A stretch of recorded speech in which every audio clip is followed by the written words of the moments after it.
J'ai considéré, parce que nous avons un président de la République qui n'est pas dans la mafia, ce qui est déjà une très bonne chose.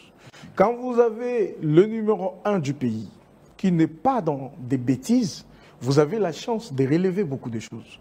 Vous voyez? C'est comme ça que je voulais que l'inspection soit sous la tutelle du président. La personne avec qui j'avais proposé a pris ma réflexion, mais elle a utilisé ça autrement. Elle, plutôt que d'une ordonnance, elle a proposé que ce soit un décret qui crée l'inspection générale de mines, pour que cette inspection soit sous sa tutelle, son contrôle.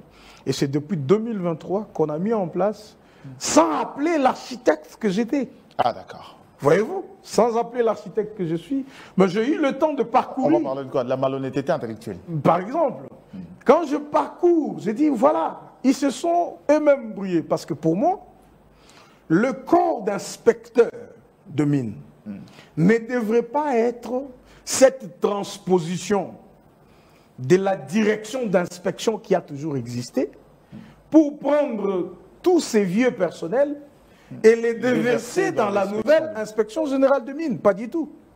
Moi, je comptais sur l'expertise qu'on devrait y mettre, le recrutement qui devrait se faire, parce qu'il faut reconnaître, ce sont nos parents, ce sont nos frères et nos sœurs qui sont là-bas à l'inspection. Ils se disent, ils sont inspecteurs, vous voyez, tout ça. Mais par rapport à la technologie, par rapport à l'exigence actuelle des choses, eh bien, c'est comme si vous faites du neuf avec du vieux, voyez-vous.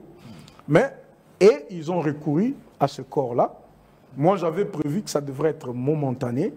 On devrait le prendre, comme ils ont quand même déjà fait ça, pendant longtemps au secrétariat général.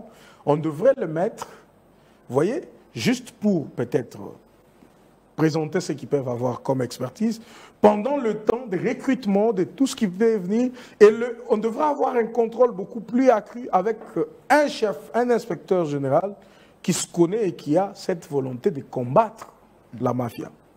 Mais je voulais aussi que ce soit une inspection qui avait des pouvoirs très spéciaux. Voyez-vous?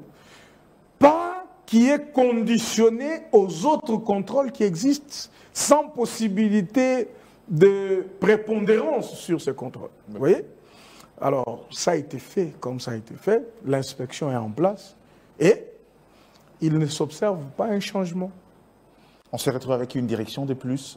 Une direction de plus, une dépense de plus. Sans apporter les résultats. Changement. Vous voyez?